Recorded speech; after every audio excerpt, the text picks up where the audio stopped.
युग के अंदर भी हम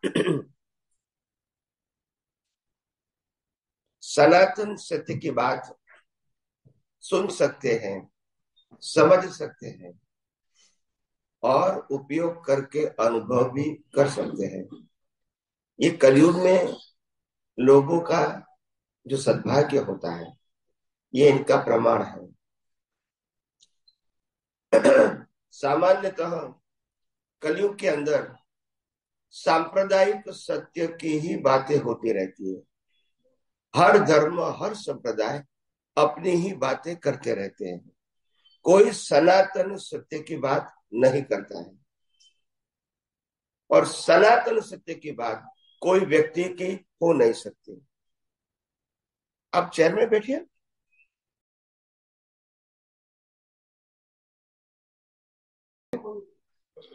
ओके ओके ओके ओके।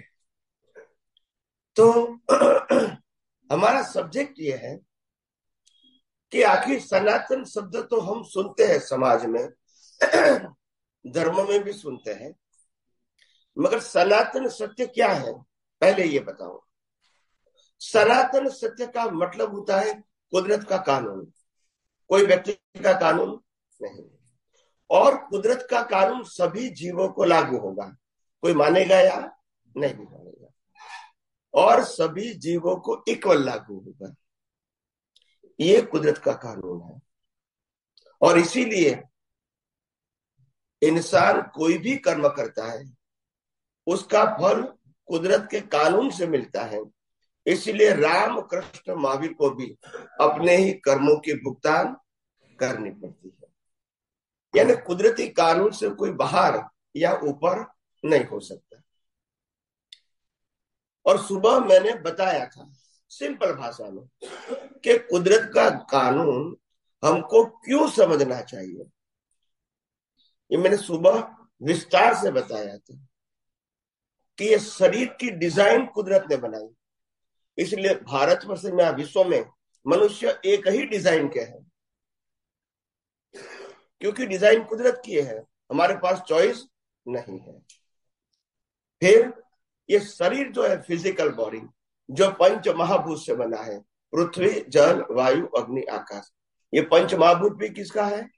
कुदरत का है। तो डिजाइन कुदरत की, शरीर कुदरत का। अभी ये शरीर को 80 से 100 साल तक जिंदा रखना है कर्मों की भुगतान के लिए। तो शरीर को क्या चाहिए? हवा, पानी, खुराक। तो ये हवा, पानी, खुराक भी कौन आप देगा? कुदरत देगा। डिजाइन कुदरत की, शरीर कुदरत का, हवा, पानी, खुराक भी कुदरत का। इसको डाइजेस्ट करना और ब्लड में कन्वर्ट करना और बॉडी के सभी पार्ट्स में 24 आवर सप्लाई करना, ये भी कौन करेगा? कुदरत करेगा। लास्ट में श्वास बंद कौन करेगा? और ये पंचमहाभूत कहाँ मिल जाएगा? तो आखिर शरीर ही कुदरत का है। और शरीर मिलता क्यों है? कर्मों की भुगतान के लिए। जैसा कर्म वैसा शरीर और संजोग देंगे।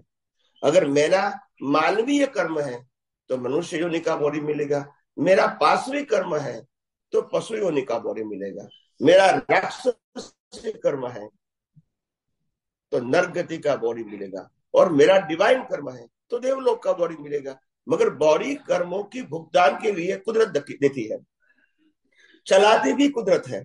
कई लोग कहते हैं कि स्वामी जी, जीवन में कभी कभी डर लगता है कि हम मर जाएंगे। तो मैंने कहा, अगर तुम्हारा आयुष्य 80 साल का है तो एक दिन कम नहीं होगा। 80 साल तक जिंदा रखना, हवा, पानी, खुराक देना, ये कुदरत की जिम्मेदारी है, क्योंकि शरीर ही उसका है। और शरीर की भुगतान, शरीर के माध्यम से जो कर्म की भुगतान होती है, वो भुगतान के लिए बॉडी को जिंदा रखना, ये जिम्मेदारी किसकी है? कुदरत की है। इसके माध्यम से ही तो हम कर्म की भुगतान करेंगे ना। तो हर